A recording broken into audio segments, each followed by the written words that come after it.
Here is the voice of the working class, Rick Smith.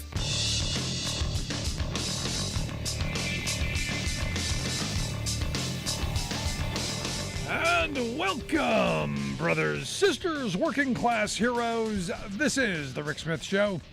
Thanks so much for being here today on the big program. Lots to get to, lots to talk about. Republicans whining, complaining, losing their minds. Still feel the little butthurt. Still a little chafed. Still a little raw over the fact that Democrats may actually get something done on the climate front. May actually move an agenda to help all of us.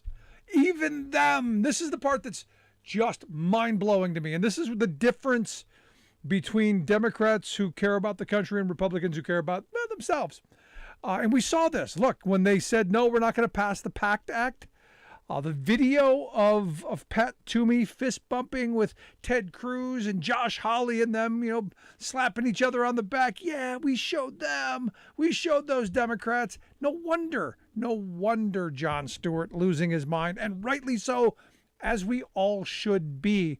And look, I think, for their short-term victories, I think eventually this kind of stuff has got to, even with the extreme MAGA base, this kind of stuff has got to at least shake you a little bit. Because remember, these are the people who are wearing the flags on their shirts. These are the people who are wearing, they bought the T-shirts of how we support the troops and we're the party of family values. They literally are wearing this stuff on their bodies while you're voting against it. Kind of, at some point that there's got to be a moment where they go, hey, wait a minute, there's a disconnect between what I'm wearing on my shirt and what I'm supporting with my vote. Might happen. The hope is before November, but it could quite possibly happen that they maybe read the stuff that's on their shirt. Just a thought. Interesting historic moment. 57 years ago tomorrow, President Lyndon Baines Johnson signed the Medicare law into place. They amended the Social Security Act to put both Medicare and Medicaid into place. Medicare, obviously, health insurance for people over 65. Medicaid, health insurance for low-income people. Also, one of the biggest help for seniors in making sure that they have access to nursing care and long-term health care. Something the Republicans and conservatives, I'm going to go with conservatives, something that conservatives and the right were dead set against. In fact, I remember several years ago going back and reading a bunch of the debates at the time of the conservative worldview, how this was just going to be the end of work, and nobody was going to do anything, and it's this is just an entitled society. And it was, what it has done is it gave people the ability to retire with some dignity, and it gave people the ability to lead dignified lives and extend people's lives. Remember, this isn't right left, this is top down. The wealthy, they're going to get the health care that they need and want and need to exist. You and me, those of us at the bottom, we're the ones who struggle. We're the ones who are rationed. Because when they talk about, you need to have skin in the game, when they talk about that stuff, what they're really talking about is rationing healthcare. And we do an amazing job of rationing care in this country based on our ability to pay. And this is why I think what happened this week with this Inflation Reduction Act, while it's not everything that I want and it's not as big and as bold as I would like, it does move us in a direction that's going to make things a little bit better. It's not something as big and as really as transformational as signing Medicare into law. I mean, stop and think about that for a minute. How transformational that was. I mean, it wasn't much at the beginning. And over the years, they've fought to make it better. But the fact that we said, we're going to make sure that everyone over 65 gets health care, that's pretty transformational. That's remarkable. The least we can do is say, we're going to make sure that you can at least get the prescription drugs you need. Now, this Inflation Reduction Act going to kind of move us in a direction slowly. Lower the cost of prescription drugs a little bit by allowing Medicare to negotiate, which I got to tell you, it's just common sense. It's amazing to me that it ever got to the point that we're saying, no, Americans, you're going to pay full price. This is one of those knocks where you go, this is a government policy that's kind of stupid. And I've been arguing, and again, it's a conservative policy. So when conservatives say government can't do anything, you go, well, who's leading that government that can't do anything? Yeah, conservative government doesn't work. You're absolutely right. I'm with you 100%. Because they passed laws like this, right? This was a George W. Bush era idea. No, we're gonna have a prescription drug plan, but we're gonna pay full price. And then we're gonna get gouged. It's crazy, especially since our tax dollars fund most of the research and development anyway. So this is a good move. It's going to help lower some of the costs by negotiating. We're going to cap the costs. We're going to do a whole bunch of other things, and that's a good thing. Also, they're going to put some money into extending the Affordable Care Act for a little bit longer to ensure that there's some money in there so people can buy that. That is a good thing.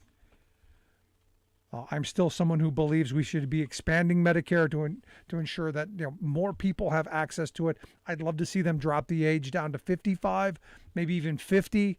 I'd love to see them just open it up instead of having the Affordable Care Act. Just open up Medicare, fix a price to it, compete in the open market with it, and see who wins. Because we like competition. How about some real competition? Just a thought. But I'm looking at this Inflation Reduction Act, which does do some reducing of our deficit as well. And I know we've got some folks who are fixated on that. But it's going to bring in, they say, an estimated $739 billion in revenue. We're going to invest $433 billion in revenue. So you're looking at about 300 and some change billion dollars that will go towards reducing our deficit because we're going to start taxing rich people, as we should have been doing all along. Because reality is we've got far too many rich folk who've been walking away. You pay your taxes, I pay mine. We had, I think it was the Institute on Taxation and Economic Policy, who came out with a study that said, from 2013 to 2018, there were the 26th richest people in this country paid an average federal tax of just 4.8%. And you go, how's that possible? How's it possible that people way up there in that rarefied air, literally our billionaire class is paying a lower tax rate than a truck driver or someone, stringing an electrical line or swinging a hammer? How is that possible? How is it possible that 55 of the biggest corporations in this country pay zero taxes in 2020? How is that possible when they were making billions of dollars in profit? How's it possible? How's it possible that in my state of Pennsylvania, our 17 billionaires saw their wealth more than double during the pandemic? How's that possible? And we didn't say, hey, help kick in a little bit. This is going to do some of that. And it's going to do some of that by putting a little bit of money into the IRS so we can go and ensure that we look into those tax returns. Because interestingly enough, what we've been doing is we're going after poor people because it's the low-hanging fruit. And it serves as a double purpose. It's not about getting the money out of poor people. It's about harassing the poor people and getting them to hate the IRS so that more people vote to go, we got to get rid of the IRS. Why? So they don't go after rich people. See how that plays? Very clever. That's why they spend all that money on think tanks. And money well spent. Also, this is going to have a 15% minimum tax on corporate profits of these big wealthy corporations. So wherever you make your money, you're going to get taxed at least 15%. That sane, that rational. Carried interest deduction, they're going to do something on that. There's a bunch of stuff in here that's helpful. Lots of investments, lots of smart things. This is a huge bill. We're going to hear the right lose their minds.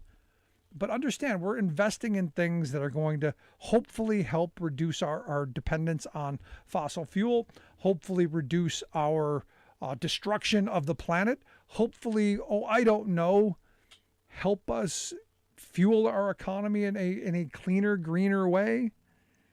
and make us less dependent on people who hate us? That's kind of a thought. But I look at this as one of those moments of when we fight for each other, when we come together and fight for each other, we win. But when we fight with each other, we clearly lose. And Republicans are, again, trying to make us fight with each other. Why? Well, because we know who's funding their campaigns. The people who have been winning for a very long time. Our folks up in the rarefied air. The ones who have been getting away with not paying their taxes. And for me, this is the reality. Where are my Tea Party people to go, wait a minute, I'm taxed enough already. Why don't we start taxing those people to fund health care and education and infrastructure and all of the things that we do desperately need? Kind of a thought. Now, look, I look at this Inflation Reduction Act.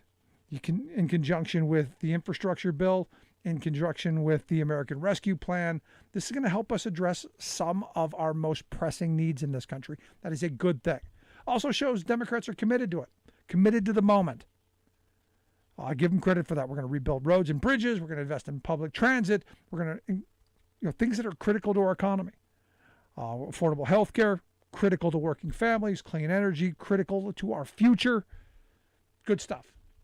I think moving us in a better direction. Again, not perfect, but possible. Now, the question is it going to pass? We're going to get it out of the House? Is it going to get through the budget reconciliation process? Does Joe Manchin Lucy the party again? All moments of intrigue. Would love to hear your thoughts, though. Where do you think this goes? It's a good idea? Bad idea? Love to hear it. You can give me a call, 1-866-416-RICK, 1-866-416-7425. Also, email me, rick@thericksmithshow.com. Going to take a quick break, right back with your thoughts. Also, the temper tantrums. The temper tantrums ramping up, and the distraction. The distractions are, well, quite impressive. Back after this.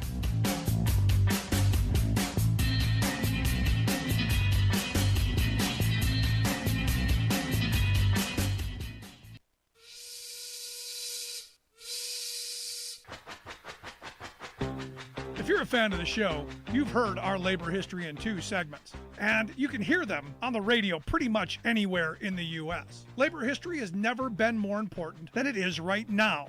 So here's what we'd like you to do. Tell a teacher. Tell a teacher that labor history is important and that they can get digestible 2-minute lessons that are absolutely free. Free to download, free to use, free to share. Tell a teacher to go to thericksmithshow.com/history and help us put labor back where it belongs, in the classroom.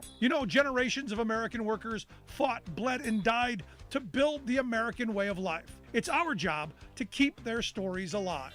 Go tell a teacher that we're here to help them do just that. Find us at thericksmithshow.com/history today.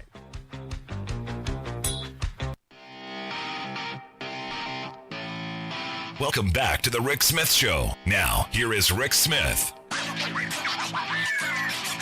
1-866-416-RICK, 1-866-416-7425. Am I the only one who finds it interesting that the day after 24 Republicans in the House voted against the CHIPS Act, that the story today is Biden's weak on China? Am I the only one who finds that interesting? Because he won't make idle threats over a Chinese propagandist's threats. And you go, what are you talking about, Rick? Well, we know that Nancy Pelosi is going to be doing a tour of Asia. We know that's coming. And I guess she's going to be making a stop in Japan and a couple other places. Not sure if she's going to stop in Taiwan. That has caused some tension. Let's leave it at that. Some tension. So this Global Times commentator, which is a Chinese state media group, but this propagandist over at this Chinese state media group tweeted out in response to a CNN story, basically laying out that House Speaker Pelosi was going to be going on this tour of Asia, starting today. Again, not sure if we're going to stop in Taiwan. He tweeted out, if a U.S. fighter jet escort Pelosi's plane into Taiwan, it is an invasion. The PLA has the right to forcibly dispel Pelosi's plane and the U.S. fighter jet, including firing warning shots and making tactical movement of obstruction. If ineffective, then shoot them down. And I go, whoa. Again, provocative, going to get some attention. Got a lot of attention. It got to a reporter who asked, the press secretary, what her thoughts was, and she got, we're not going to really comment on it because the president had a conversation with President Xi. Didn't really come up. So it's not one of those things that it's at that level. So again, not going to lose your mind and make worse out of a situation. But this is one of those moments where he's weak for not slamming his fists on the table, and because a Chinese commentator, a state media commentator, made this kind of idiotic threat, which is now, I guess, the way I'm looking at it, has been taken off of Twitter.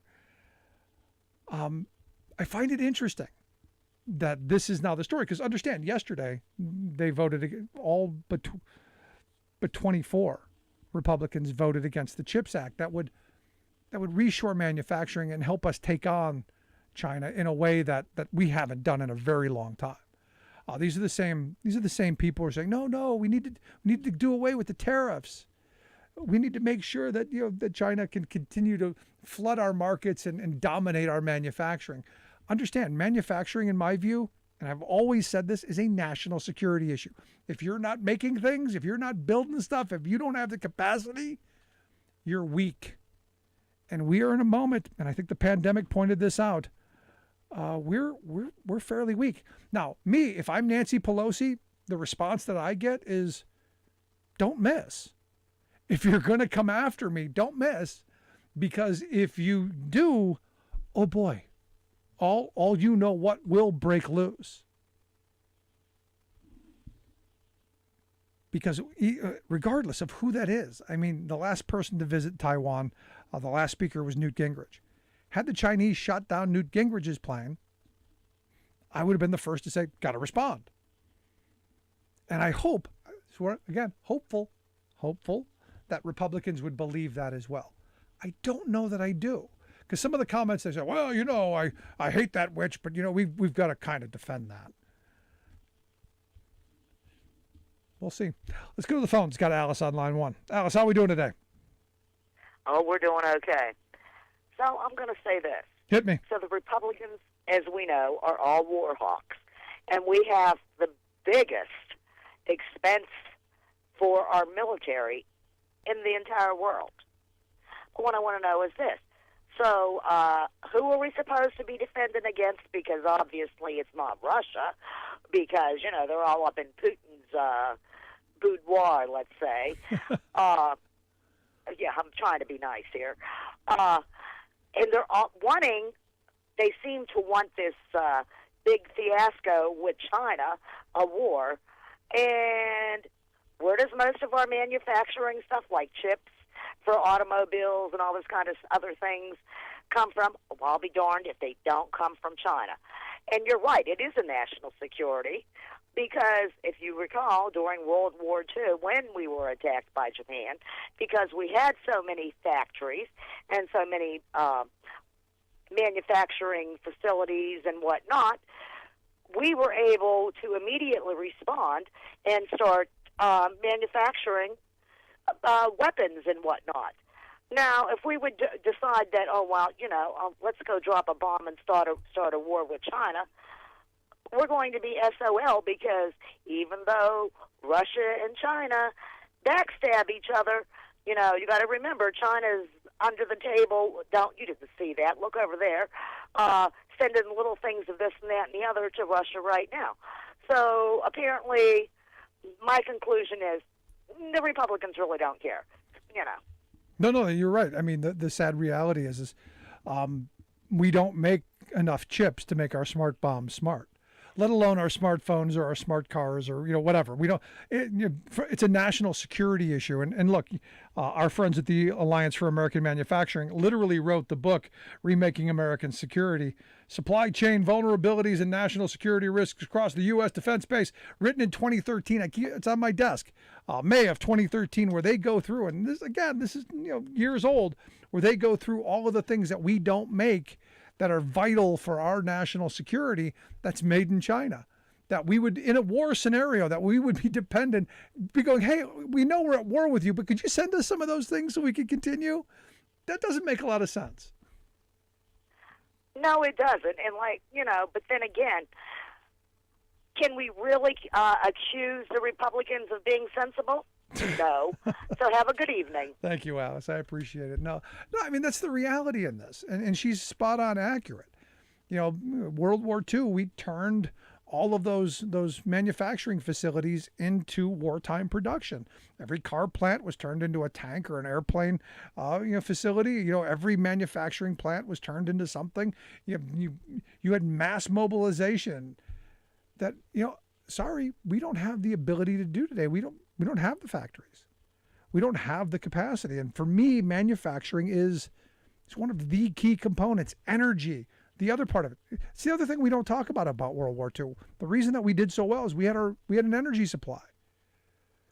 We should be investing heavily in the energy of the future, because whether you believe it or not, eventually we're going to run out of oil. So this idea, whether you're on the green side, whether you're on the drill baby drill side, whether you're somewhere in the middle like I am, going, it's not great for the planet. We're eventually going to run out of it. We should be moving in a much faster direction to get off of it, because hey, it is getting a lot hotter, and maybe we should do some other things. From a national security point, to be dependent on other people for our economy, for our ability to move our military, it's insane. And for some reason, we can't seem to have that conversation, because we're still, well, I guess our Republican friends are still a little butthurt because they got taken. That's what this is about. That's what all of this is about. Joe Biden got a win. That's what this is about. I mean, that's the scary part in all this. And they celebrated yesterday. I mean, go watch the video. You had Pat Toomey and Ted Cruz and Josh Hawley and the whole gang celebrating blocking the act that would have gotten health care for our heroes with cancer. How do you celebrate denying cancer victims treatment? How do you celebrate that? How do you do it? I know. No, Rick, they weren't celebrating that. It's a slush fund. They were just being fiscally responsible. I wish I could echo the sentiments of Jon Stewart. I call BS. I call BS to the whole thing. They didn't seem to care when they gave away trillions of dollars to corporate America and to the very wealthy. That we didn't bother with. But boy, we're gonna squeeze the quarter till the eagle screams when you're talking about cancer treatment for our veterans. Really? And then fist bumping on it? Yeah, that's our GOP. Crazy times. If you missed any portion of the program, make sure you grab the podcast. Quick break, right back. I'm Rick Smith, and this is Labor History in 2. On this day in labor history, the year was 1969. That was the day AFSCME sanitation workers in Charlotte, North Carolina, walked off the job. More than 85% of the sanitation workers were black in this predominantly white southern city. It was their third garbage strike in a year. State statutes prohibited union contracts in municipal agencies, but AFSCME was determined to win union recognition and establish an agreement with the city. Southern Director for AFSCME James Pierce thundered, quote, "We'll bring in whatever help we can get if the city tries to break the strike. We can turn this place into a Memphis or a Charleston in a few days." Of course, Pierce was referring to the 2 victorious strikes by black workers that had rocked the South within the past year. Black sanitation workers in Memphis walked out in a historic strike in the spring of 1968. Hospital workers in Charleston, South Carolina had just won their strike days earlier. Pierce outlined the issues at stake.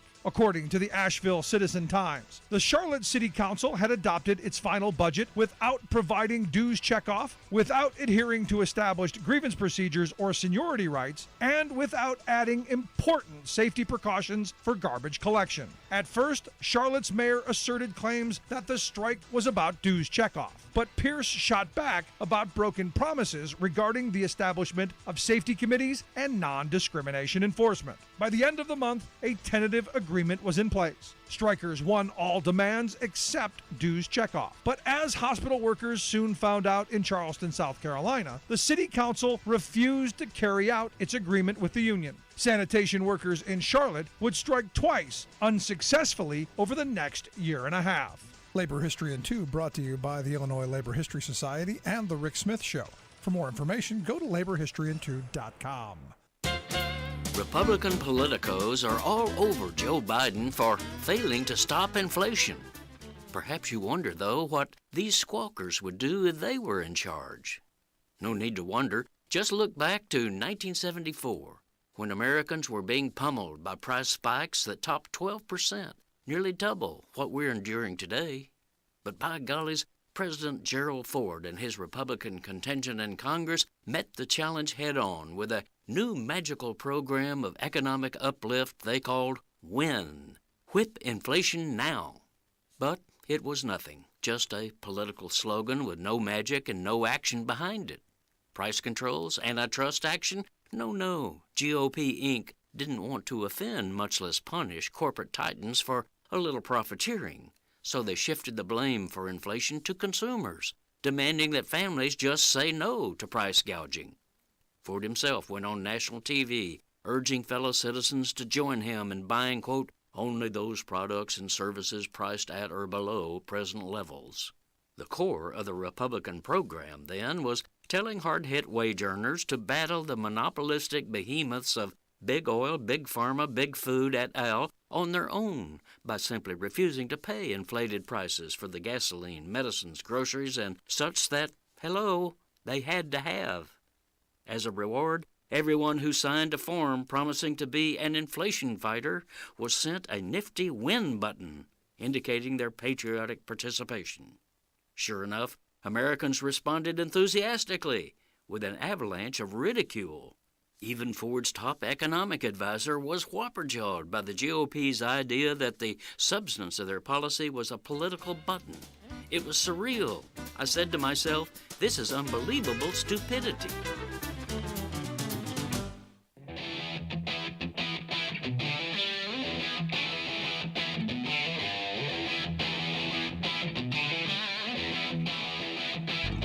Welcome back to the Rick Smith Show. Now, here is Rick Smith.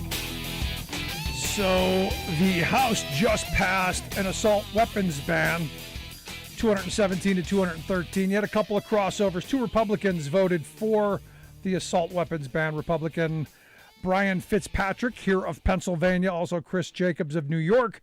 You had 5 Democrats who voted against it, are conservative Democrats. You've got a couple of those left.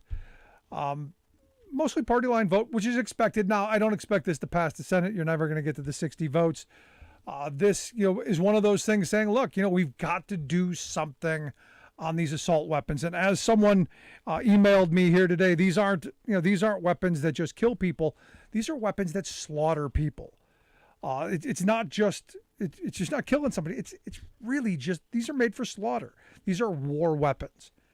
And the reality is we've got to do something about the violence, the ramping up of violence, and the calls for violence that we see online, which is why I'm not looking forward to having a conversation with my next guest who has lived through one of the most tragic events a father could ever imagine. I can't imagine how you wake up from this. but that's why I've asked Andy Parker to come talk with us. You may remember the story back in 2015. His daughter Allison, a television reporter, and her cameraman murdered on camera, along with the person that they were interviewing. Just horribly tragic, and then to make things worse, put online to be seen over and over and almost fetishized. Crazy and just wrong. But that's why I've asked Andy Parker to come talk with us. Andy, thanks for taking time for us. Thank you for having me, Rick. I start off by saying, I'm not looking forward to this because this is just, it's heartbreaking. I remember this moment. And I remember going, I don't know how you wake up the next day from this. The same thing with Fred Gutenberg and other folks who have stepped forward and said, we're going to do something about this. I don't know how you do that. Well, I tell you, the day Allison was killed, I was obviously in shock. I mean, just like Fred and all the, the members of the club that no one wants to join. And, we all share that same experience. And that is, what do you do with your shattered life? And some people, like Adam's family, Adam was Allison's cameraman, and they're very private people, and they just chose to just not, do the things that I'm doing. And that's not a condemnation of them. That's just, there are some people that can do it and some people that can't. That's how they cope. And certainly I don't blame them. And there are parts of me at some point that wish I could just say, screw it. I don't want to do this anymore. I can't do it.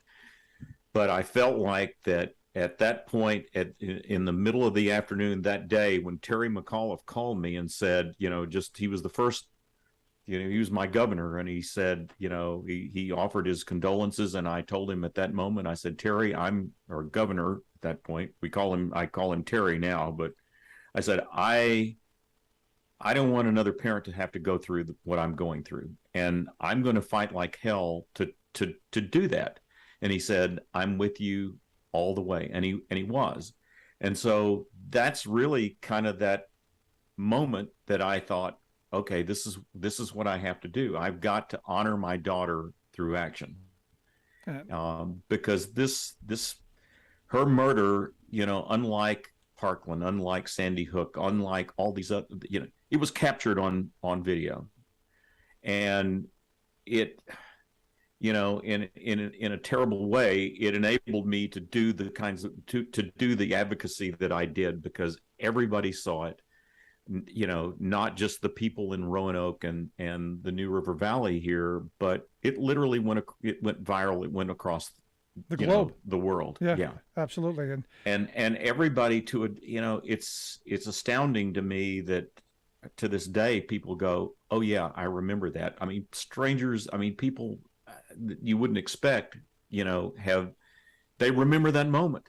And so, I felt like I had to do something, and that's, I started out as a gun violence prevention advocate, and it sort of segued from there. It morphed into more than that. And, we can get into the reasons why, right. I started the PAC. And and I wanted to talk about that. This is why you've started the Andy's Fight PAC. You're the founder and CEO of Andy's Fight PAC, the website, andysfight.com. I hope folks will check that out. What's the goal of this? What are you hoping comes out of this? Well, Rick, there are, there's Brady, there's Everytown, there's Giffords, there, Coalition Stop Gun Violence. There are groups that are, have been known for gun violence prevention and, advocating for gun safety. But this is kind of a different one because, what I've, unfortunately, in the course of the last 7 years, I've been trying to take down the videos of Allison's murder from Facebook and YouTube. And I've met with only limited success because of Section 230, which gives these platforms complete immunity to put up whatever they want to put up. And they do. Without, they claim that, oh no, this violates, we don't do this because it violates our terms of service, which is complete, BS. And we all know this. So that's the what I say is that I stand at the confluence of guns and Google. It's kind of a catchphrase for, there's a gun violence epidemic in this country, and it's fueled by social media, where you have, again, videos of Allison's murder that proliferate online, but beyond that you have people selling ghost guns. You have all kinds of horrific abuse that goes on social media that has to be checked. I mean, we have to do this, or else we're going to lose our country. No, I'm right there with you. At some point you've got to be responsible for what you put out. And look, I look at these videos, and there's hundreds like this. I mean, this is the horrible reality of the time that we live in. And I don't think this was ever the vision of the internet.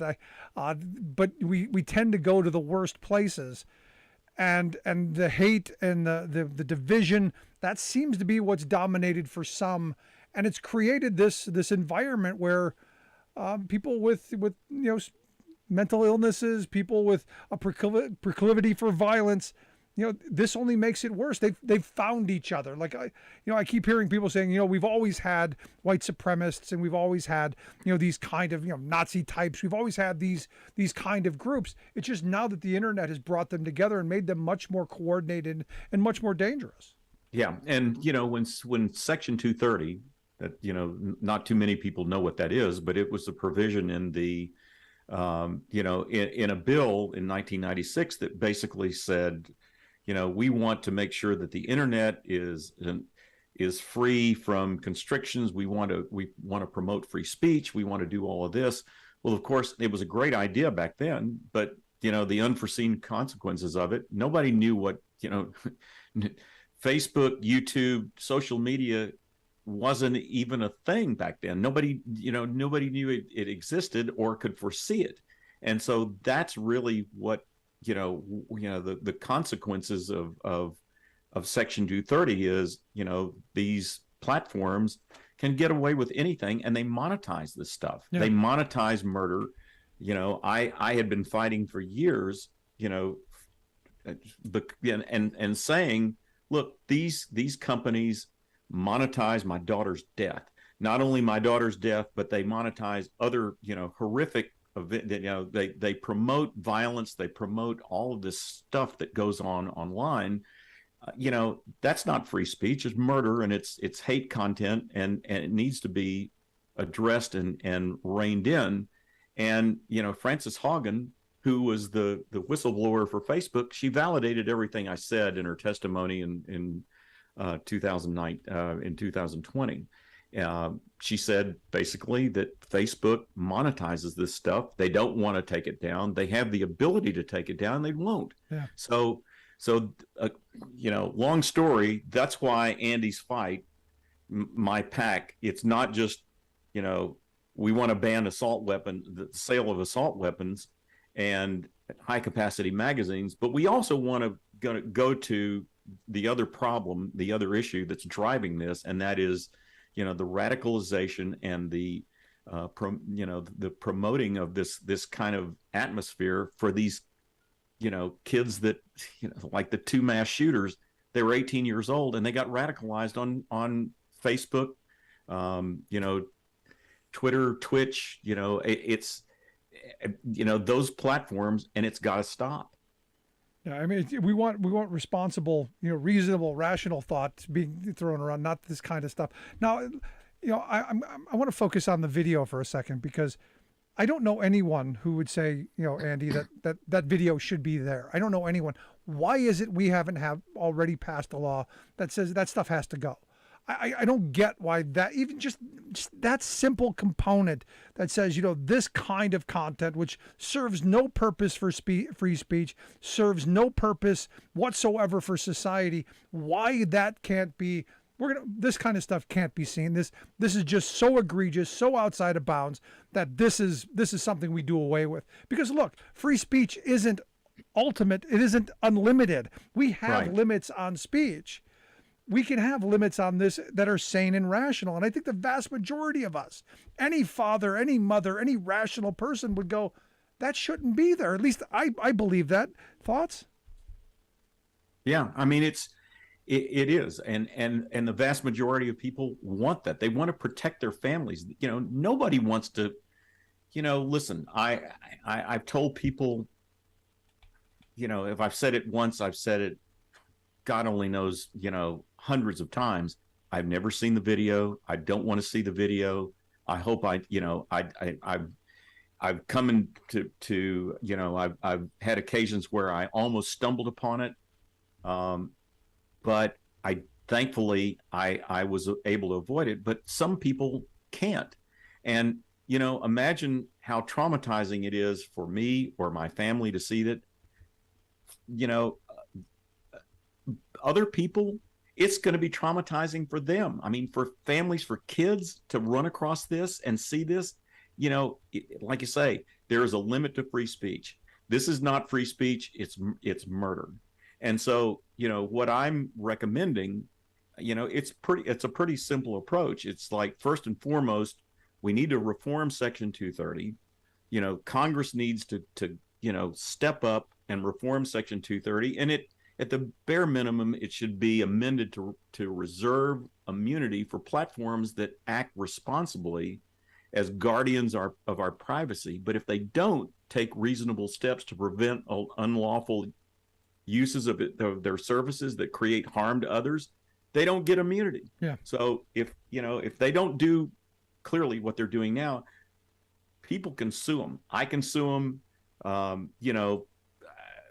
There's the list goes on. Yeah, I mean, but 26 they years need to be held responsible. 26 years to not revisit that issue is just way too long, especially with the growth of the internet. You're listening to the Rick Smith Show. We're with Andy Parker, founder and CEO of Andy's Fight Pack. Check out their website, andysfight.com, if you want to participate and help out. I'm sure they're taking donations to help.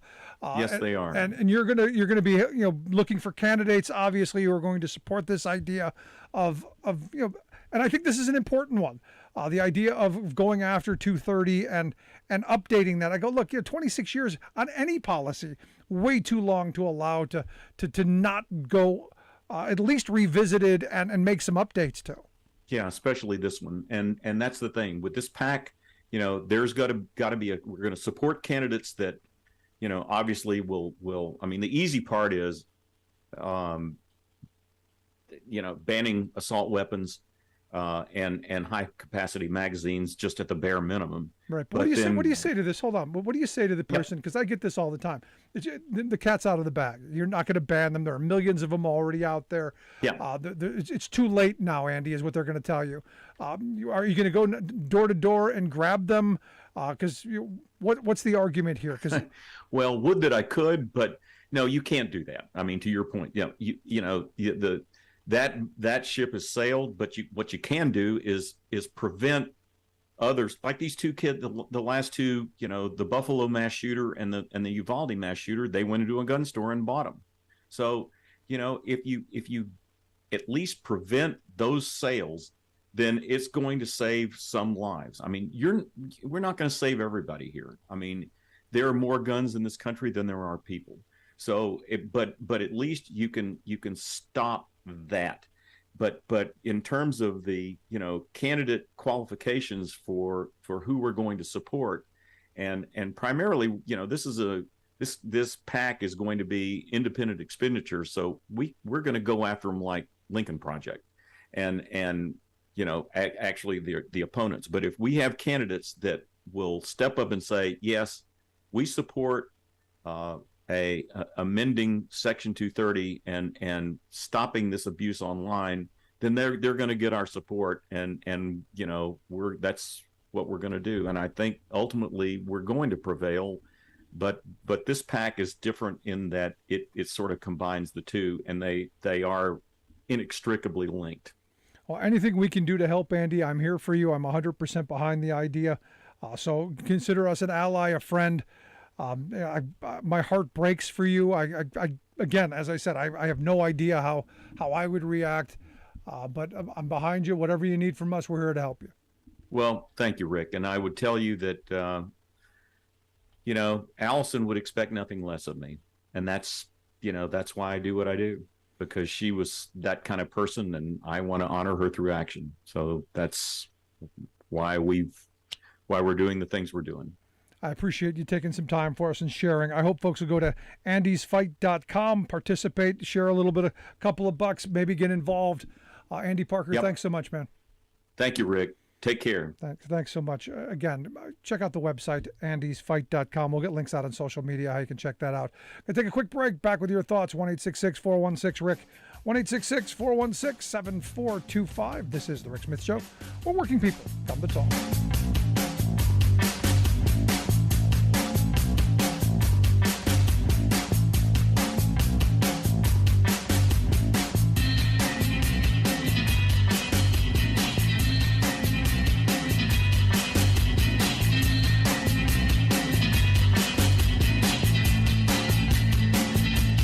I'm Rick Smith, and this is Labor History in 2.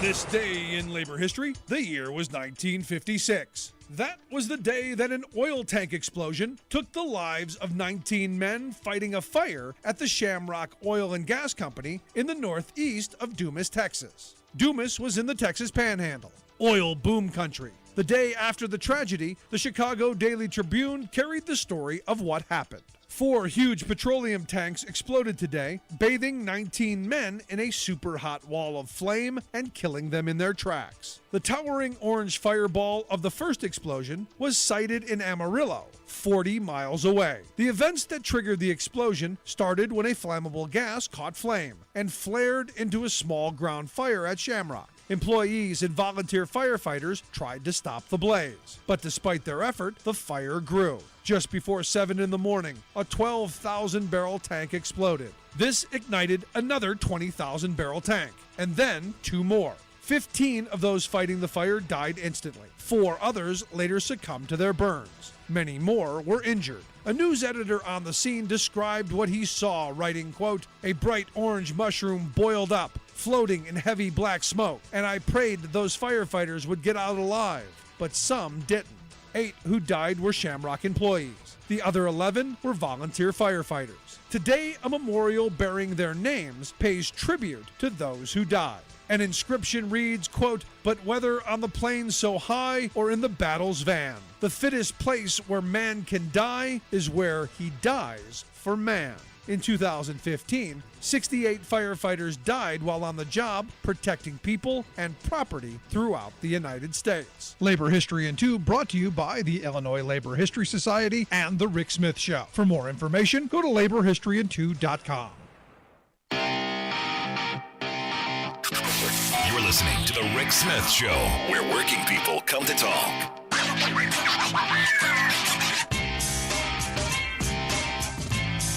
Welcome back to The Rick Smith Show. Check out our website, thericksmithshow.com. Got an email from Jen listening on KTNF in Minneapolis. She writes, Rick, heard you talk about Marjorie Taylor Greene and her comments on toxic masculinity, and I don't really understand what she wants. Does she understand what she is saying? Does she understand the definition of toxic? And no, I don't think she does. Jen, I don't think she gets it at all. She's saying that, toxic masculinity should be the number one requirement for people to join the military. Which, it's a struggle for me because you got to wonder of all those people in the military, are you all toxic? She said that evidently she believes that people in the military are going through woke training and their toxic masculinity is completely not accepted, even though what are the military for? She says, I think toxic masculinity would be the number one requirement. As I thought about this, Jen, and I've spent a little time letting this bounce around, because she's one of these people who needs attention. And I'm probably going to get some hate mail for this, and that's okay, Rick at thericksmithshow.com. But I'm envisioning the world that Marjorie Taylor Greene is claiming she wants. She wants a world of male toxic masculinity. So my mind immediately went, where is Mr. Greene? Where is Mr. Greene to come and grab her and shut her up and drag her out of the room? Because understand what toxic masculinity is. It is controlling women. It is, controlling every situation. It is violent. It is abusive. It's toxic. Now, being masculine is something else. I don't think she does, Jen. I don't think she gets what toxic means. But, she's taking what the left is saying is a bad thing. And look, I would argue toxic masculinity is probably a bad thing. It's a bad thing. I don't like being around giant a-holes either. I would be considered an alpha male as well. I don't like being, bullied. But here's the thing. I do have compassion. I do respect others. I don't back down very easily. So if you're going to call that toxic, okay, I don't agree. But the world that she claims to think she wants is one where all of the worst qualities of an alpha male is what evidently she claims she wants. I've never backed down from a fight. Don't start them, but I've never backed down.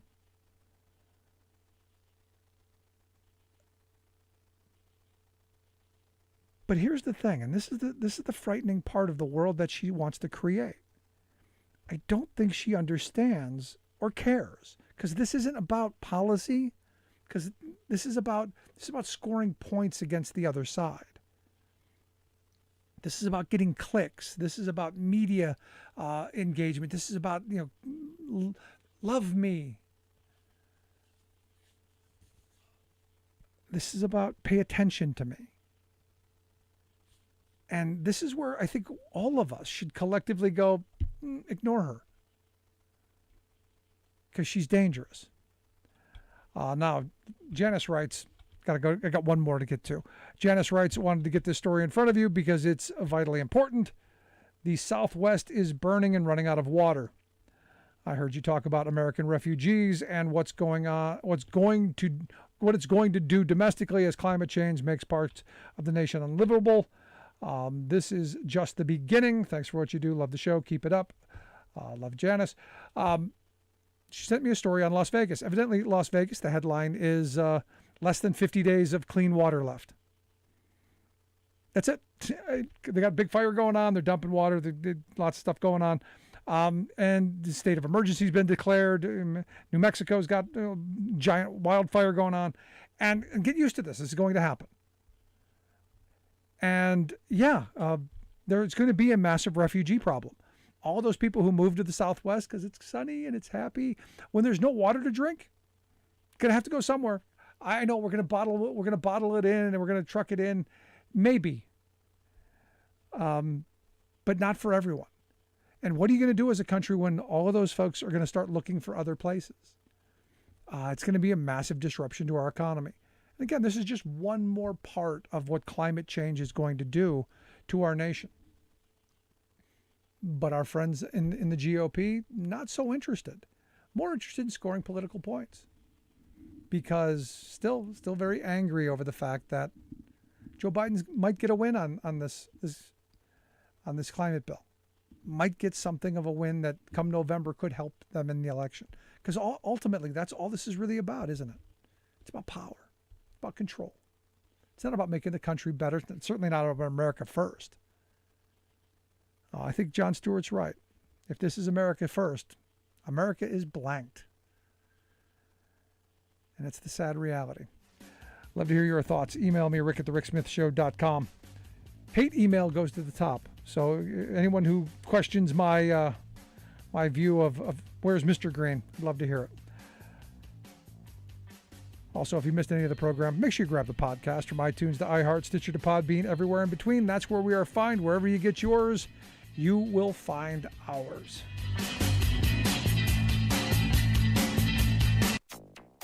So what was once the Build Back Better bill that was going to make a huge impact potentially with climate is now going to be called the Inflation Reduction Act of 2022. Manchin and Schumer reach deal on climate bill. Russia slashes gas deliveries to Europe. Plus, this is one of the largest, if not the largest, vehicle procurement in history. U.S. Postal Service quadruples its plan to buy all-electric delivery trucks. All of that quadruplication and more straight ahead. From BradBlog.com, I'm Brad Friedman. And I'm Desi Doyen. Stand by for 6 minutes of independent green news, politics, analysis, and snarky comment. Out west, the extreme heat comes with a side of drought. California has imposed water restrictions this year. It's gotten so bad, Disneyland had to change the name of Splash Mountain to Dusty Gulch.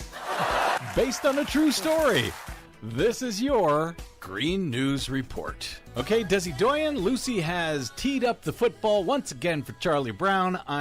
Joe Manchin has claimed to make a deal with Chuck Schumer on a climate bill. Yes, indeed. Senate Majority Leader Chuck Schumer announced on Wednesday that he has reached a deal with obstructionist Democratic Senator Joe Manchin of West Virginia to advance legislation on health care, energy, and climate. The bill would raise $740 billion over 10 years through a tax on corporations and the wealthy, with $370 billion of that going to fund climate and clean energy initiatives. That's great. While some Democrats have expressed support for the surprise deal, the devil may be in the details of the 725-page bill, which environmental groups are studying as we go to air. Though Schumer and Manchin claim it will cut carbon emissions 40% by 2030, that's great. It also appears to include gifts to the fossil fuel industry to win Manchin over. One provision, for example, seems to only allow the approval of wind and solar projects on public lands if oil and gas lease sales continue, with millions of acres made available onshore and offshore every year. So to get renewable energy, we have to promise to keep developing oil and gas. Exactly. That means President Biden won't be able to halt new oil and gas leasing on federal lands if it passes. Schumer says he will bring up the bill for a vote within a week. All 50 Democrats would be needed in the Senate for passage, along with passage in the House. We will see if they and Manchin actually vote for it. We will see. Meanwhile, the climate crisis continues unabated.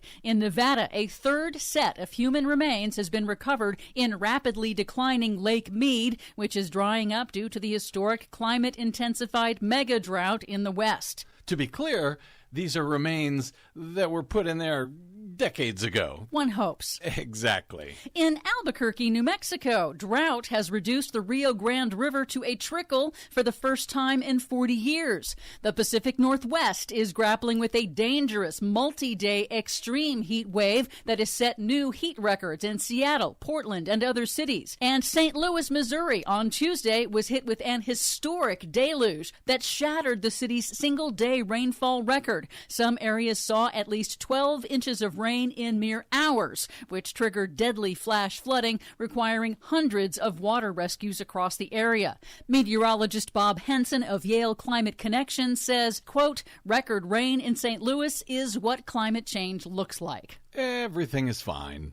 In other news, in Europe, to the surprise of no one, Russia's state-owned energy giant Gazprom has announced it will slash gas pipeline deliveries to Europe to just 20% of normal capacity. EU leaders say Russia is using energy blackmail to splinter the coalition's united opposition to Russia's invasion of Ukraine. Russia's squeeze play has intensified global competition for fossil gas supplies, pushing up prices everywhere. Of course, prices were already surging due to skyrocketing demand during multiple concurrent heat waves across the Northern Hemisphere. But there is a bit of good news. Public pressure has forced the U.S. Postal Service to backtrack on its controversial plan to replace its ancient gas-guzzling delivery trucks with new gas-guzzling delivery trucks. Originally, the Postal Service said it would electrify only 10% of the 165,000 vehicles to be replaced. But after a massive public pressure campaign by everyday Americans and environmental groups, the Postal Service now says at least 40% of the trucks will be all all electric. And that matters for climate change because these delivery trucks will be used for decades. And it also matters for cleaning up neighborhood air pollution. On a recent broadcast, attorney Adrian Martinez of nonprofit environmental law firm Earth Justice said electrifying 40% of the fleet is not enough, but they will continue to push the Postal Service to go to 100%. And this public pressure is working. You still got a long way to go with them, but it shows you that the more you weigh in, the more you can make progress. Keep up the pressure. For much more on all of these stories and the ones we couldn't get to today, check out our website at greennews.bradblog.com. Are you tired of think tank approved corporate news and commentary? Are you tired of CEOs telling you what to think, who to hate, and who to vote for? Well, welcome to the Rick Smith Show. We don't take orders from some boardroom, and we don't do focus groups or talking points. We don't work for them, and we never will. I'm Rick Smith, and I work for you. Join us daily at thericksmithshow.com and download the podcast and never miss a minute.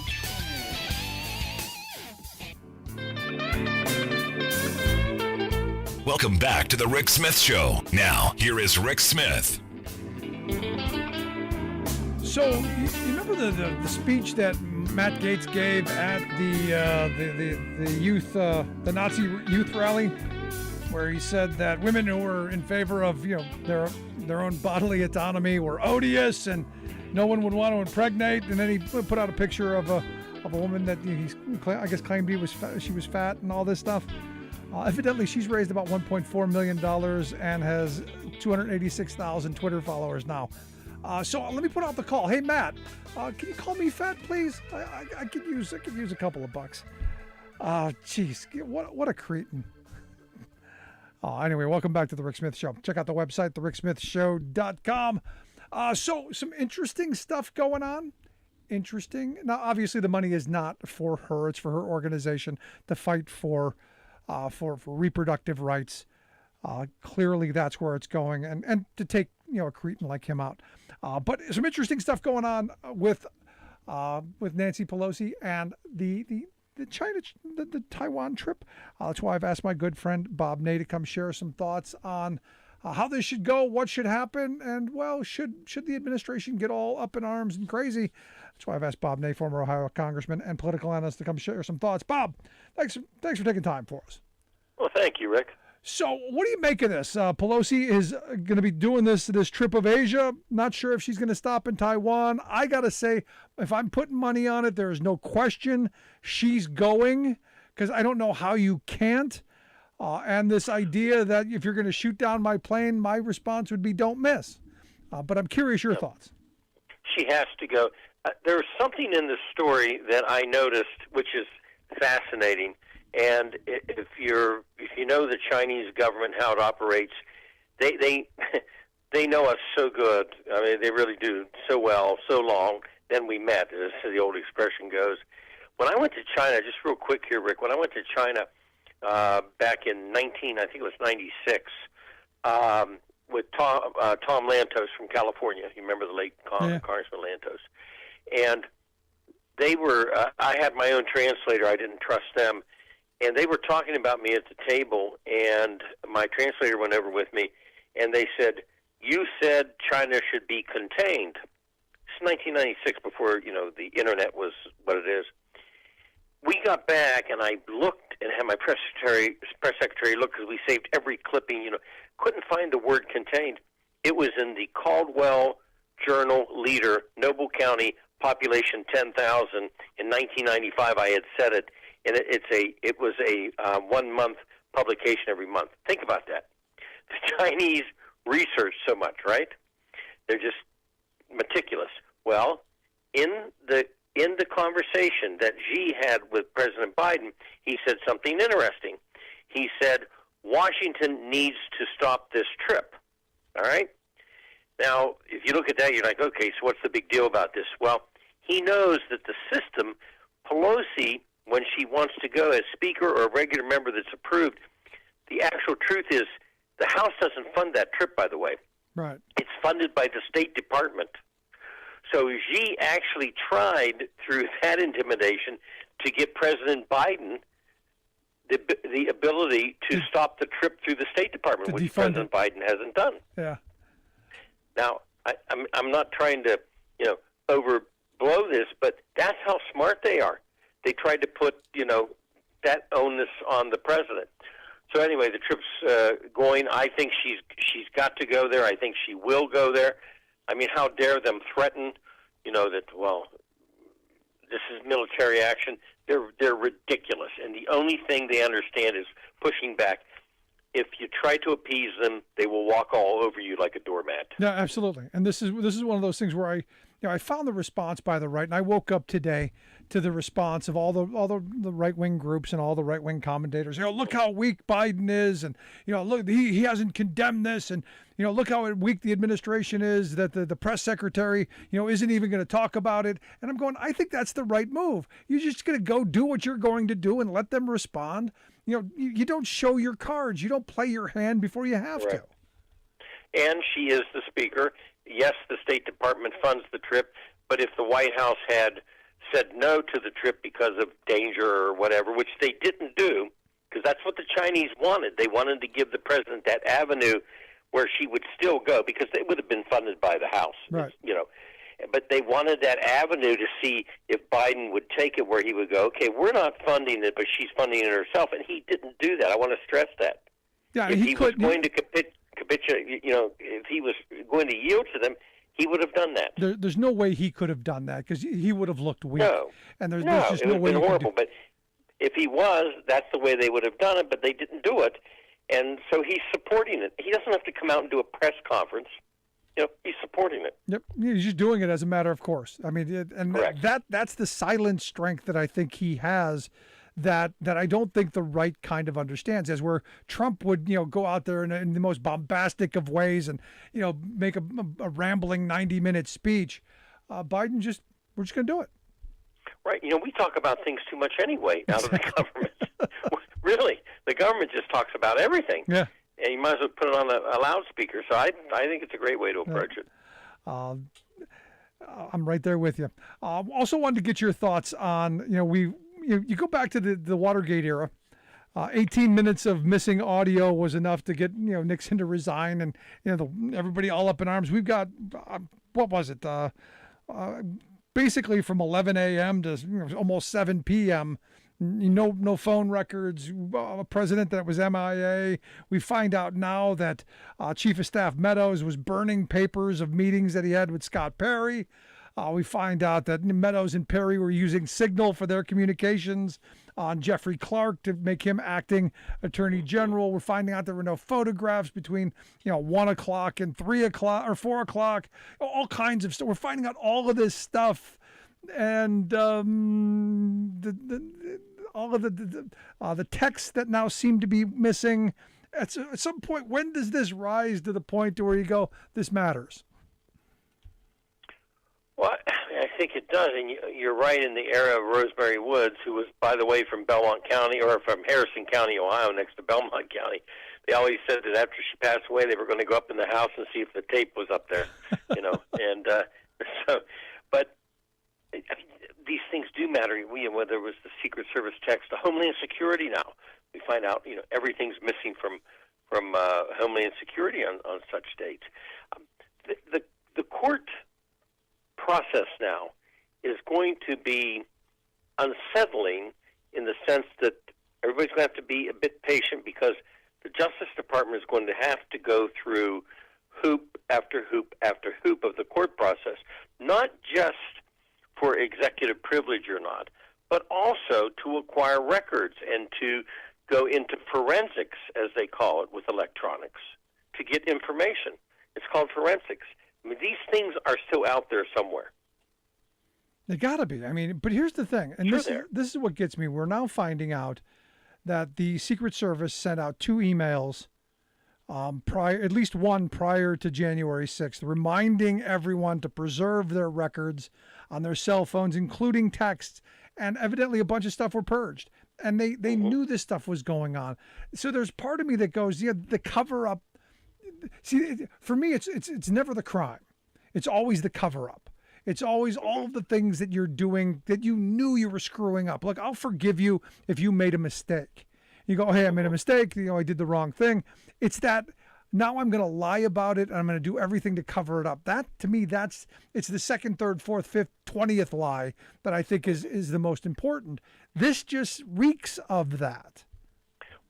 Here's what should send chills up everyone's spine. If this was the Interior Department, that's bad enough, all right?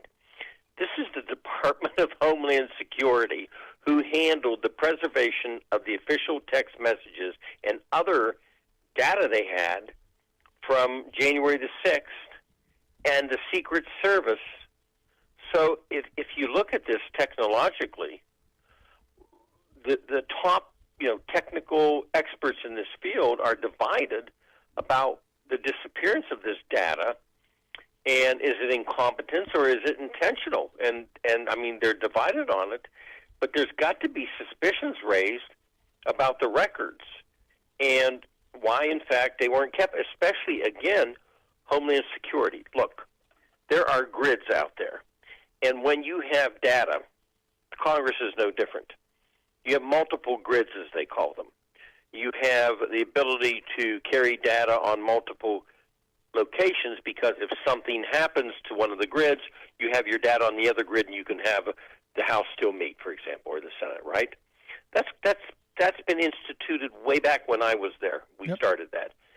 Homeland Security above all agencies. Like I said, if it was the Interior Department, you might say, okay, it's Homeland Security and Secret Service. I don't think it's an accident whatsoever. It's intentional. And if they don't get down to the bottom of this, of who did it, and who ordered it, and how they did it, then these types of things will just happen over and over and over. I think it was pre-planned, and I think if they dig into it, they're going to find out that somebody ordered it to be done. And by the way, it must have been just a few people because this sure hasn't leaked out of who did what. No, that's the other thing. But I look at this and you, for me, you go, if you're using Signal, you don't want anyone to find what you're doing. So I look at Mark Meadows and Scott Perry, my congressman, having their conversations on an encrypted platform that no one can get access to. I have a major problem with that. You look at Mark Meadows, who's evidently was burning papers of his meeting with Scott Perry in the weeks after the election. You look at the fact that there are no phone call records, in a massive period of time, no photographs during the day of January 6th. You look at the fact that a lot of documents ended up at Trump's, home in Florida. How'd that happen? And then you start looking at some of the other people involved in this. The fact that you had, Cuccinelli, Ken Cuccinelli, I guess his name is, and Chad Wolf from Homeland Security, who evidently they've got texts that are missing. You go, wait a second, how's that possible? Well, and then here's the other bottom line of it, and it's been pointed, out over and over. Everything that happened. For example, you go back to 9/11. You go back to the ricin attack at the Capitol. You go back to the anthrax attack at the Capitol. Because I was involved at that time with House administration. We did due diligence to analyze, Rick, every single thing that happened, how it happened, the plane coming from Pennsylvania, everything to do with security in the Capitol. We analyzed it, Republican, Democrat, we didn't do it in the committee. We did it privately. But we analyzed it all right. All right. So what we did was our best to recreate what happened those times with the ricin and the anthrax and the 9/11. Let me throw this out here. Homeland Security was absolutely directly involved in those security measures that day on January the 6th. Directly. Again, it wasn't, the Interior Department or the EPA. You mean to tell me that they did not immediately try to, capture and store and keep all the information they could so that they could see in the future how to prevent these types of things? You mean to tell me they didn't do that? They didn't do a step-by-step guide of what happened? No, because they were involved. That's the only conclusion I can come up with. That's all I got. They had to have been. Why would they have not worked to do everything humanly possible to safeguard all of those records? Because, not just because they're supposed to do it under the law, but that could help them to prevent a future attack on democracy in America.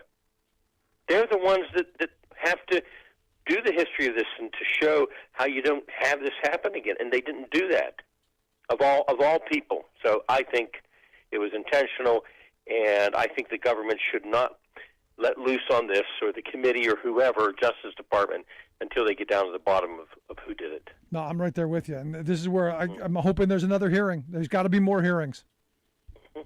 I think that'll happen. Got to be more hearings, without question. I want to get your thoughts also this week. A couple of key legislative wins for the president. I think Manchin I'm still waiting for Manchin to Lucy the Democrats again.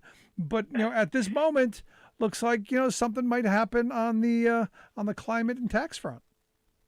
I believe look, this one has to go through the parliamentarian, the Senate parliamentarian. They can change a few things here and there. There are some wins here on prescription drugs. I think there's some wins in the fact that, over a couple of hundred companies that escape paying what you and I and your listeners have to pay, every April, are not going to escape it. I think that's a win. Now, there are going to be those that say, well, Manchin gutted climate change. Well, he didn't go with all the numbers. I understand that in the original bill, but this is a definite, not just a beginning. This is a little bit beyond the beginning. This starts a process, right? So this isn't an event. To change this country's thinking is not an event. It's a process because, we're fossil fuel. We're not thinking ahead. We've got a COVID crisis. We've got inflation, et cetera.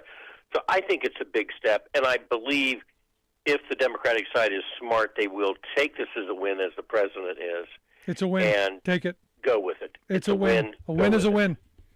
Sure. You take the win, and then you take that win, and you get another win, and you take another win, which has made the Republicans really, really angry. So I want to get your thoughts on the reaction by Republicans here, which seems to be, hold their nose and hold their breath and kick and scream like a child in the cereal aisle, because they blocked the PACT Act, which just a couple of weeks ago overwhelmingly had support. 84 senators were in favor of, but blocked yesterday. And let me ask this: for what reason? What I guess the official line is it's a slush fund. I'm guessing that's the slush fund. I don't know how wasteful spending. I don't know how they can come up with that. Yeah, I don't either. But the image of Toomey and Cruz fist bumping. I don't know that you fist bump over veterans with cancer. But here's the other thing: if you have a procedural vote, of course they've got that idiotic cloture vote, which I can't stand anyway. It's the 60 vote. There are certain measures where you come up. You're going to have a budget hearing or something of that nature. You've got a bill, and you don't vote right away for cloture. You're taking some time on it. That's cool. That you can explain a procedural vote. How on earth do you explain a procedural vote? And by the way, 25 Republicans have said they would vote for this. How do you explain a procedural vote? Hold it for what? Especially since to do what? Especially since this stuff's been going on since the middle 2010s. This is not like it just came up. This isn't a hurried vote. This is not a political win. Nope. This isn't just any bill where you can get away with holding certain bills. Sure you can. What's another week? What's another 2 weeks? This is not one of those, what's another week? Another week means people die. Yep. You're absolutely right. And I hope they get punished for it come November. Lastly, the veterans are furious. Lastly, I wanted to get your thoughts on the big Trump-Saudi golf tournament. Evidently, we didn't investigate 9/11. We don't know who the hijackers were, and evidently, according to Trump, we don't know, unfortunately. Well, we had a report, which I was all for making public, and as many people were, and it was made public. And the other thing about that report is, well, the government investigated those accusations. Do you? Well, let's look at the inside facts of that investigation. They won't show that to you, okay? So we know that the Saudis had a hand in this, and of course, Trump's making all this money, with them doing this at his golf place.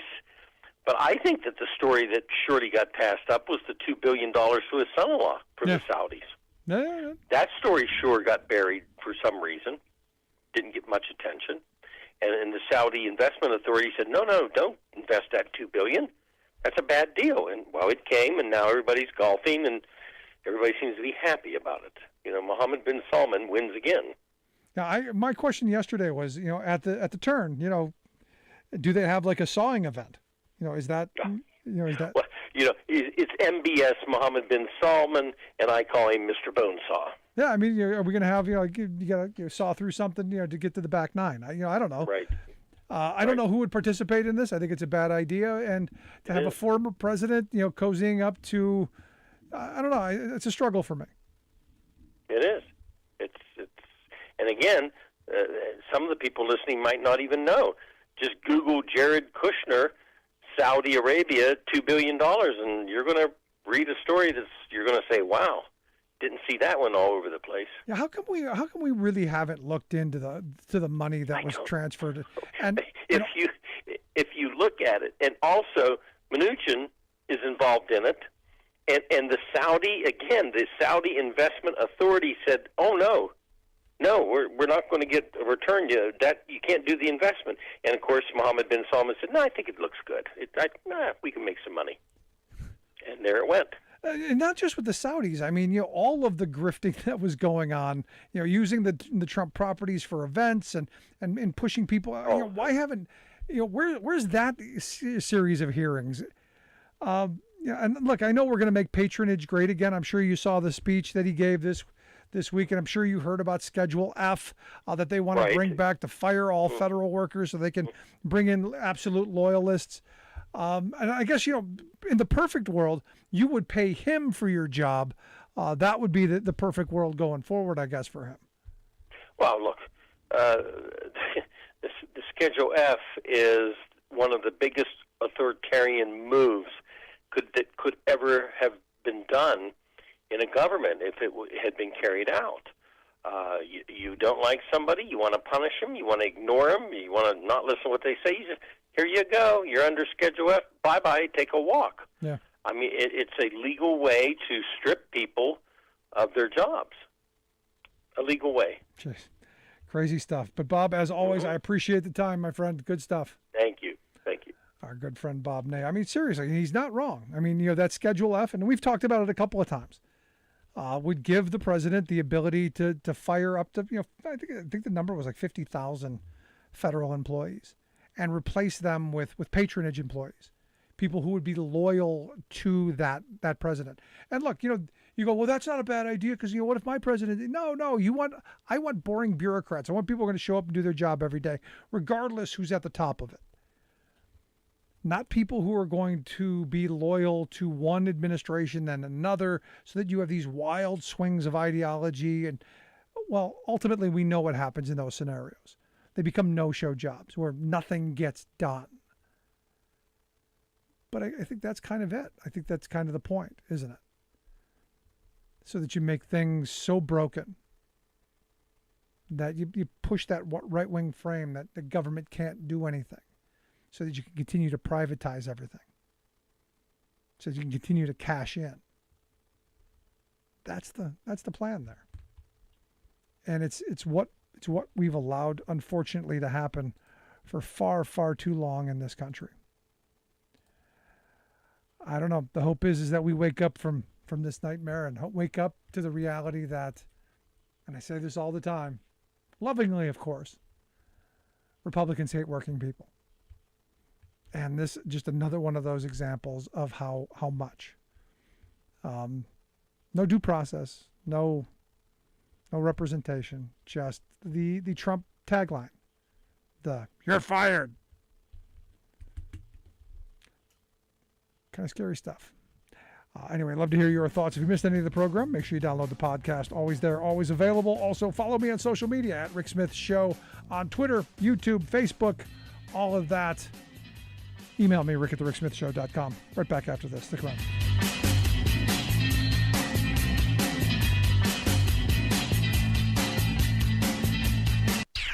You're listening to The Rick Smith Show. I'm Rick Smith, and this is Labor History in 2.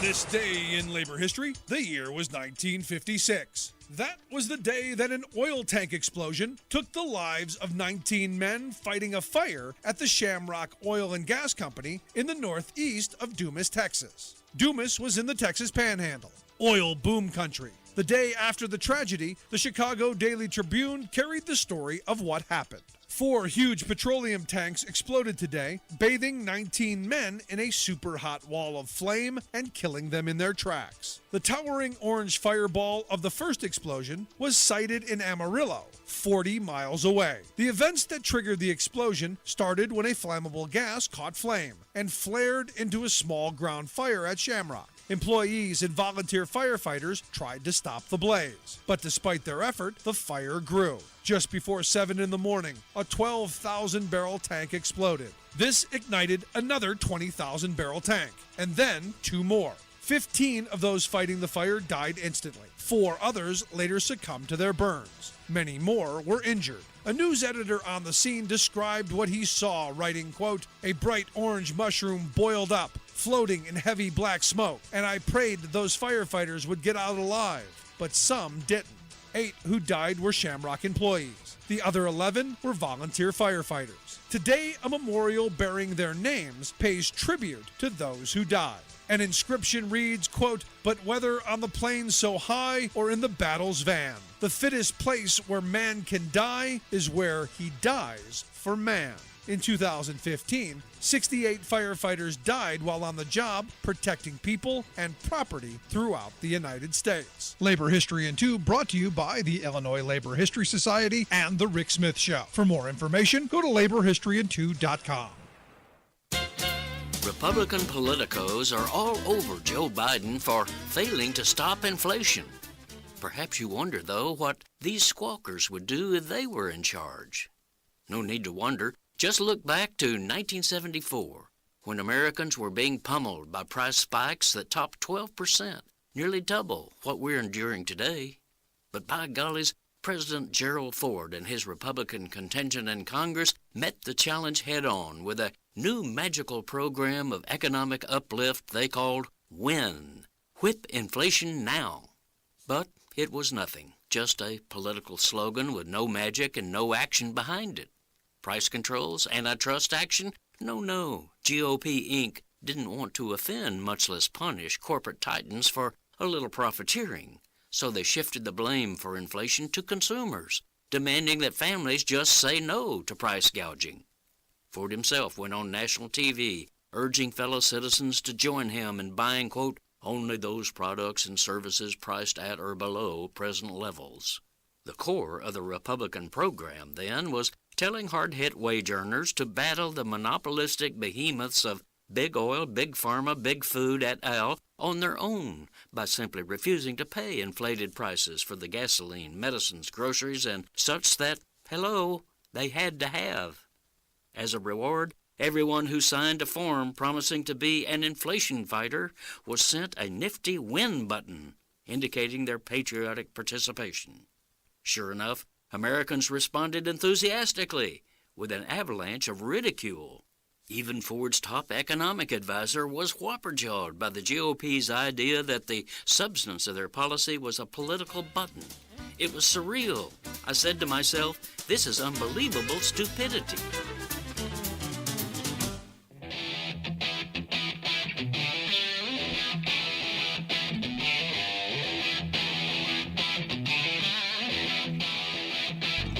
Welcome back to The Rick Smith Show. Now, here is Rick Smith. So I got to tell you, as I'm looking at Jon Stewart, really does not like Pat Toomey. And honestly, who does? And really, what's outside of him leaving the Senate here very soon? what is to like about him? And the good thing is he's going to be leaving, and the people of Pennsylvania, they're going to have an opportunity to vote for somebody who actually gives a rat's behind about him in John Fetterman. That is a good thing. That's the only good thing about Pat Toomey. And I look at this most recent bit of blocking the PACT Act and then fist bumping, Ted Cruz, another most horrible person in the world, and Josh Hawley. It just seems like all of the same horrible characters doing all of the horrible things that you expect. And this is one of those, just cruel kind of things. And Jon Stewart has a right to just be completely outraged, as we all should be. Anyway, here to share some thoughts on this and the other stories of the day, I've asked our good friend Cliff Schechter to come talk with us. Cliff is the CEO of Blue Amp Strategies, also the host of Take Down with Cliff Schechter. Fabulous YouTube channel. I highly suggest subscribing. Cliff, thanks for taking some time for us. Oh, my pleasure. So much to talk about, as you're saying there. Incredible. So, if this is America first, as Jon Stewart says, America is blanked. I mean, yeah, right. America is blanked. America first. I mean, it was always Russia first with this group anyhow, but apparently it's anybody but Americans first, whether they're voting in the interests of China and against the CHIPS bill so that we don't get more competitive and create jobs, whether they're voting against people's right to actually have birth control. I guess we're going back to 1945. And now, they take a look at our veterans and they've been doing this kind of dance for years, right? Where they pretend that they're the party of veterans, they're the party of people who've served or people in uniform, like they were on January 6th, right? And they aren't.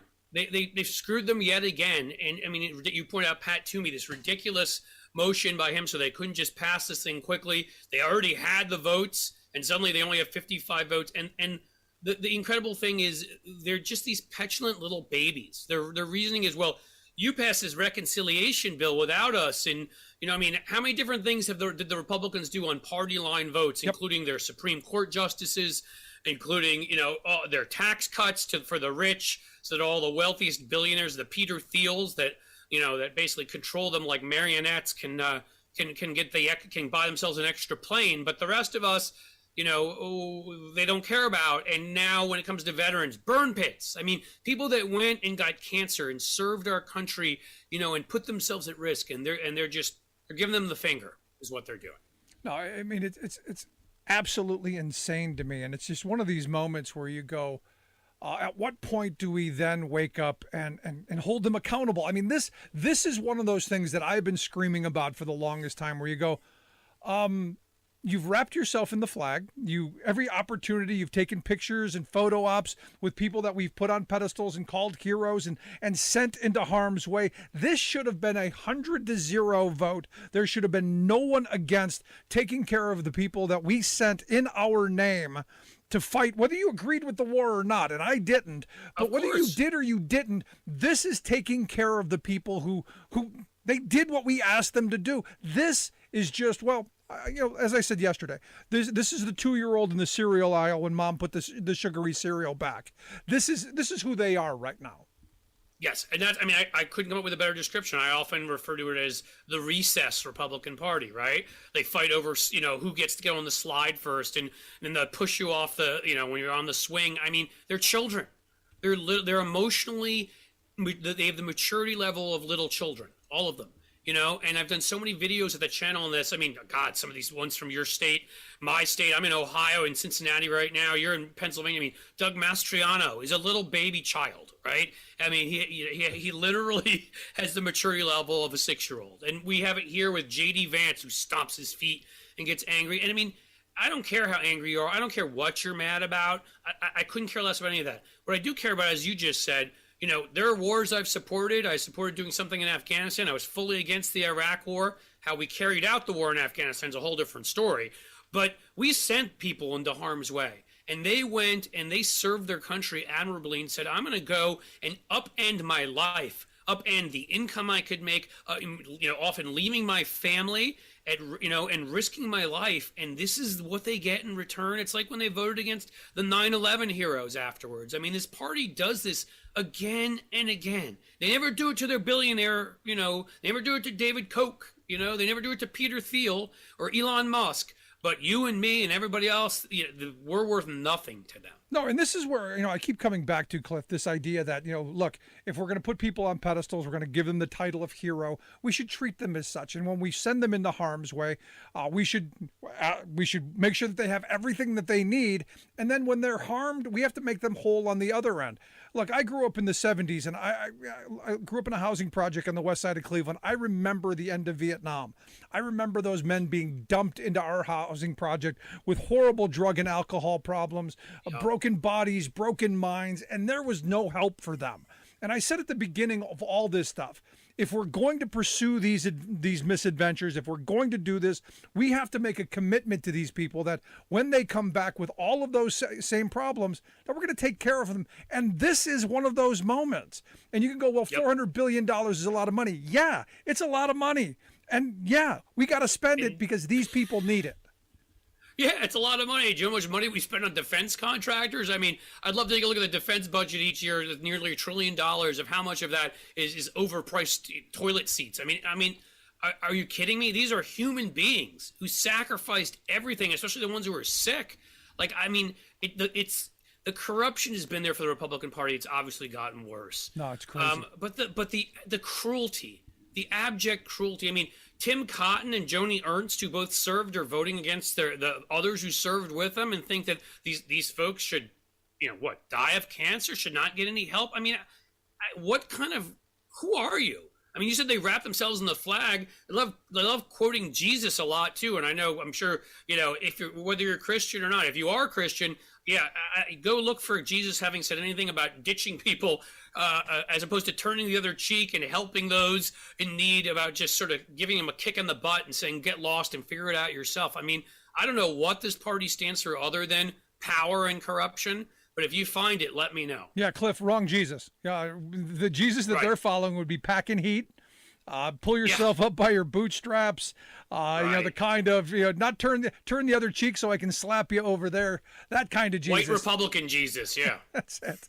No, because look, you brought up Mastriano, Benito Mastriano here, our Nazi running for governor. And, he's got his Gab CEO, who also an undistinguished Pennsylvania resident, who put out an interesting letter the other day, saying, we need to be Christian warriors and we need to put aside those feminine, Christians, those fake Christians like Mike Pence.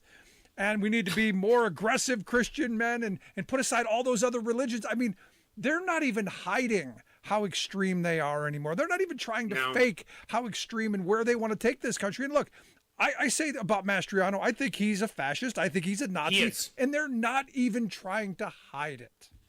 That's the thing. And you're exactly right. And I'm sorry, he fits any definition. If you sit down, fascism, Nazism, he fits any definition. He was there on January 6th, taking part in a coup against our government. He's lied and done the stabbed in the back myth, just like Hitler. He's hanging out with his idiot Torba, who you're talking about, who runs Gab, who's referred to the Judeo-Bolshevik, the Judeo-Bolsheviks on the other side. That's a Hitler quote, by the way. Has said that Jews control the media and everything and are stabbing everyone in the back. Oh, we killed Christ too. I'm Jewish, by the way, and I like to point out I was at a bar at least a couple miles away, so I've got an alibi. But I mean, the whole thing is that like every anti-Semitic conspiracy that this guy can throw out, he does. And so what does Mastriano do? He hires him as a consultant. Like, again, they used to like have this thin veneer of hiding and saying we're not really that. J.D. Vance in this state said that when the next Republican president takes over, they should continue what Trump did, firing the bureaucracy and replacing them with loyalists. Yeah, there's a word for that. The Sovietization, right? I mean, pick whatever authoritarian movement you want, Nazism, Stalinism, but this is not what democracies do. You don't replace people with your loyalists, because the bureaucracy are people that are there to be loyal to the United States of America, not you, the cult leader. Yeah. And they don't seem to get this. Yeah, we're making patronage great again, Cliff. Come on. Yeah, exactly. But here's the thing, and I go back to this Andrew Torba's statement. He said, if we're going to build a Christian movement, it must be exclusively Christian. That means not you, Cliff. And we can't be afraid to say it out loud. We are all sinners saved by grace, but if you do not repent and believe in Jesus, then you do not share our biblical worldview and cannot participate in any meaningful position of authority in the movement. He said, we're done being the footstool of the enemy. We're done being pushovers. We're done with simply wanting to be left alone. We want to win souls for Christ, win elections, win the culture, win the education system, win our own technology, our own media, our own entertainment, win for the glory of God. And I'm going, is he talking about this with a bomb strapped to his chest? Or is this just for the 77 virgins? I mean, this sounds like rhetoric that you hear, I don't know, from another extremist religion. It is. It's the American Taliban. I mean, these are the guys that have been running around, yelling and screaming about Sharia law, which is what they've wanted all the time. They just want the Christian version. And you know what? It's not much different from the Muslim version that they attacked. Muslim extremists, Christian extremists, Jewish extremists, Hindu extremists, go pick any group around the world right now. If you have that kind of a closed ideology where there's an in-group and an out-group, you are a fascist. If you believe that your group is superior, you are a fascist. If you believe that women's bodies, that women should walk around and be female baby containers with no say in their lives, you are a fascist. And that they're open about all of this right now. Completely, as you just said, completely open. And you named one and I named another in this state. And the truth of the matter is we could sit down, you and I bet we'd go back and forth for the rest of this show and name 150 of them. Because as I try to tell people at this point, it is not Donald Trump. It's the Republican Party. Yep. He may have been the loudest, worst voice in it, but you brought up Ted Cruz before. Does anybody doubt Ted Cruz is a fascist from the things he said? I mean, this is who the Republican Party is. Know that, any of you listening, that if you choose to support these people, this is who they are. No, and you're absolutely right. And it's who they've been. Anybody who's been paying attention, it's just now that they feel emboldened to come out and say it out loud. You're listening to The Rick Smith Show here with Cliff Schechter, CEO of Blue Amp Strategies, also the host of Takedown with Cliff Schechter, fabulous YouTube channel. Make sure you go over and subscribe. We'll get links out on social media. It's where he takes down GOP lies, corruption, extremism, debauchery, fascism, and so much more. The host of Takedown with Cliff Schechter. Cliff, I'm looking at this, and again, I'm glad we finally got something maybe possibly done on climate. Maybe something is going to get done on the tax system. I'm still waiting. I guess this is where I'm a little, I don't know, a little gun shy. I'm waiting for Joe Manchin to Lucy the Democratic Party again. But I'm guardedly optimistic. But the temper tantrum, the whining, the now... the chips bill, again, another one of those things that should have gone through like a hot knife through butter. Yeah. Because I believe manufacturing is a national security issue. The right tells me they believe in national security, America first, nationalism, all that stuff should play. But here they were, only 24 of them voted for it. Only 24 of them. And you're right, it is a national security issue because when we don't make our own things, that's when we find ourselves having to rely on other countries, often dictatorships, to give us the products that we used to make.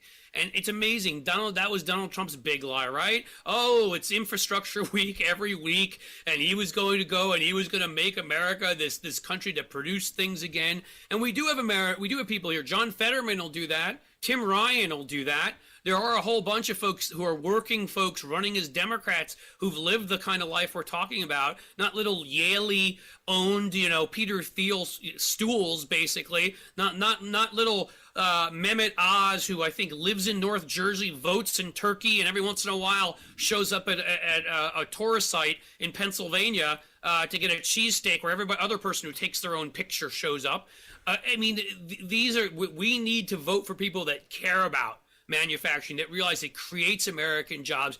It's about job creation. It's about national security and having some control of the products that we need to produce, and it's just about basically supporting America. I mean, America first, it was always Russia first with the Republican Party to begin with. But I'll say quickly, they've made this attack on the Democrats, made up attack about how Democrats like China too much. We're too pro-China, even though Ivanka Trump got about 1,000 trademarks from China, and Jared Kushner is busy giving, Chinese celebrities introductory meetings on how he can get them visas, and Mike Pompeo was invested in a Chinese company, defense company, and all the rest of this. They pretended it's the Democrats, but they just lay it bare yet again. This is so we can stand up to the Chinese economy and produce our own things and not rely on them. So what do? Only 24 of them vote for it. Yeah. But again, I'm not sure which it is. Maybe you can clear it up and give me some help here. Is it the temper tantrum that they got snookered? Because look, I think Joe Biden did this. I think think this whole kind of playing of Mitch McConnell was quite masterful. They got some climate stuff. They got some tax stuff that's going to happen, I hope, through reconciliation. They're angry. So this is the temper tantrum. So is it the temper tantrum, or is it just that this is who they are? They were never going to vote for it to begin with. So which side is this, or is it both? Yeah, I think it's both. They're not mutually exclusive. Okay. I think they weren't going to vote for a lot of these things. I think maybe a few more people were turned against them by what Democrats did. But imagine that being your justification, right? Like, well, they did this without us. Again, this is a party that voted for their ridiculous tax bill giveaway to billionaires without that literally created a tax break for buying a jet, right? Because you and I are going to buy a jet tomorrow. You and me, Rick. This is what they did. They went ahead and put Kavanaugh, Mr. Blackout, hanging out with PJ and Squee and the gang at the beach, on the court without Democratic votes. They didn't care what we thought. They didn't care about anything. And Mitch McConnell stole a Supreme Court justice on their own in one of the most partisan and anti-democratic acts of the last 20, 30 years. But we use our power to pass something without them, and they cry like little babies. I mean, the maturity level. I saw Alito on the court give this speech in Rome. You may have seen that. And he spent his time there trying to insult all the foreign leaders who criticized his stupid logic for how he overturned Roe versus Wade. Because again, they're just these aggrieved, little babies. They can't take any criticism whatsoever. Or they can dish it out, man, but they can't take it. If that doesn't sound like a 4-year-old, I don't know what does. Yeah, so they've aged. I was going to go 2, you go 4. All right. Okay, somewhere in that range. We can't be sure exactly the maturity level, but they're there. But not good stuff coming up in the. So let me ask you a last question: is this going to help Democrats in November? Because the narrative is bloodbath. It's going to be a slaughter. Republicans are going to take the House, and there's going to be all this investigations. But John Bolton has come out and said, maybe not. Maybe Democrats are not going to do as badly as the narrative says. First of all, the numbers haven't shown that at all. It's shown that it's either tied in the generic ballot or Democrats are ahead. The Supreme Court decisions, as radical as they were, the January 6th hearings showing how radical Republicans wanted to overthrow our government, has changed a lot of that calculation. So even though Biden's numbers aren't that high, in the end, we're favored to add to the Senate. Fetterman is now favored to win. Warnock's favored to hold his seat. We're favored to increase our hold in the Senate. And I'm telling you, if we stop acting like too many Democrats of the past, Rick, I'll just say this. Message. If we come out every day like you do on your show and some other great radio shows I've been on and some other people on YouTube, but we need to be out there. We need our elected officials having press conferences. I don't care, flying airplanes with banners behind them, on Twitter, everywhere you can message about our economic successes, their failures, and the fact that they want to peep in your bedroom, take all your rights away from you, and leave your kids in schools defenseless to people who are lunatics buying assault rifles without even background checks. That's who they are. If we tell people who we are and who they are, we should blow them away. They just want to peep? I thought they wanted a front row seat. They start off with the peeping in the window. Before you know it, you have some of these creepy types like Ted Cruz is on your bed. Josh Hawley just goes running by your bed. He doesn't sit down. So there you go. They're mouth breathing through the window. There you go. Cliff, I appreciate the time, man. Great talking with you. Good stuff, My man. pleasure. Look forward to having you back again. Cliff Schechter, CEO of Blue M Strategies. Make sure you check out the YouTube channel, Takedown with Cliff Schechter. We'll get links out on social media how you can take a look at that. Gonna take a quick break. Right back after this. Stick around. You're listening to The Rick Smith Show. We're working people. Come to talk.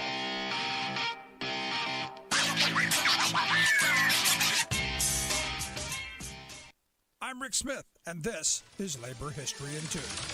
On this day in labor history, the year was 1970. That was the day the United Farm Workers, led by Cesar Chavez, signed their first union contract in California. It was a milestone victory for agricultural workers. Farm workers, often Mexican immigrants, had very strenuous working conditions. They worked long hours in the fields for extreme poverty wages. In the event that housing was provided, it was often unsanitary and of very poor quality. Filipino organizers sought to improve working conditions for agricultural workers. After the U.S. colonized the Philippines, many Filipinos were recruited to work on California farms. They began organizing as early as the 1930s, forming the Agricultural Workers Organizing Committee. The Agricultural Workers Organizing Committee reached prominence by the 1950s. At the same time, Mexican-American Cesar Chavez, along with Dolores Huerta, founded the National Farm Workers Association to organize the Mexican workers who were increasingly dominating the labor force in the fields. The Agricultural Workers Organizing Committee went on strike against the grape growers near Delano, California. Their goal was to get a raise of 20 cents per hour. When the owners refused to negotiate, the Agricultural Workers Organizing Committee reached out to Chavez. The two groups merged to create the United Farm Workers. The United Farm Workers Union was able to get the support of many in the public through a boycott of California grapes. While the boycott lasted some 5 years, grape growers received considerably negative press and suffered financially. As a result, on July 29, 1970, growers agreed to a contract with the United Farm Workers, the first such agreement in farm labor history. So the next time you're enjoying those tasty grapes, think about the workers and their brave efforts to unionize farm workers. Like what you hear? Check out more at laborhistoryin2.com.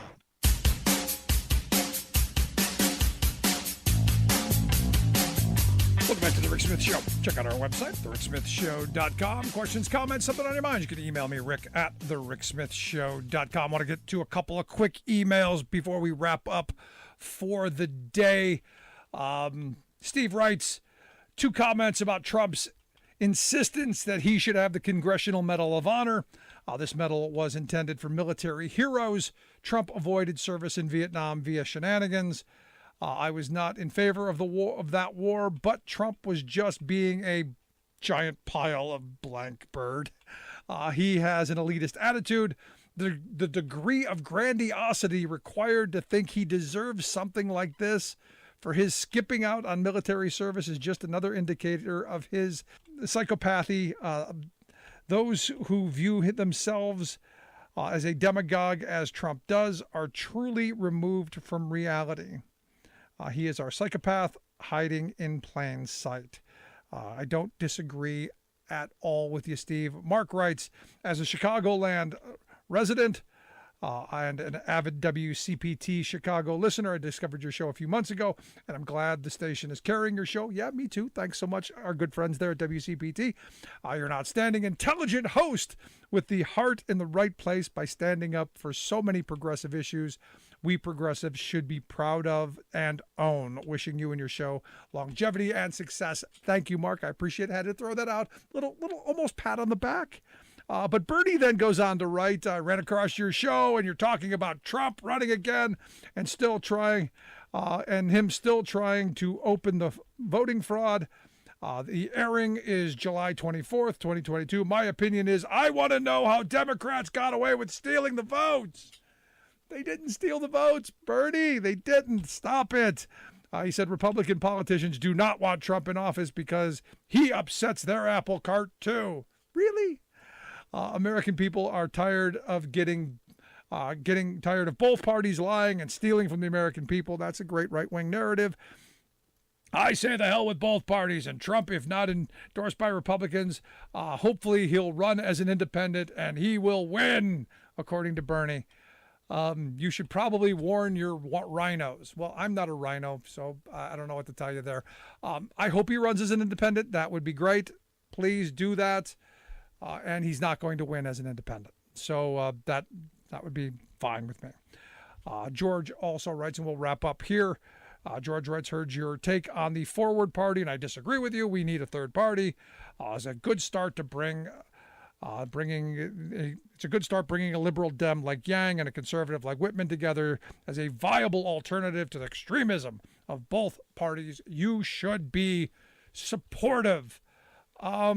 No, I'm not supportive. I don't get it, and I don't see Yang as a liberal. I see him more center, rightish, and Whitman. I don't see the point of this.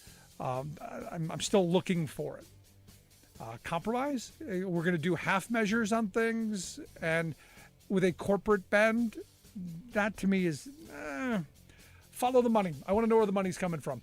But I appreciate the email, George. Again, if you've got thoughts, want to hear it, email me, rick@thericksmithshow.com. You miss any portion of the program, download the podcast. Always there, always available.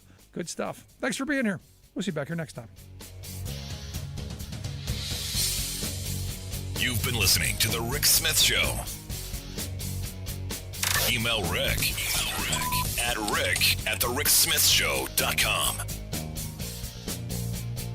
Until next time, this has been The Rick Smith Show, where working people come to talk.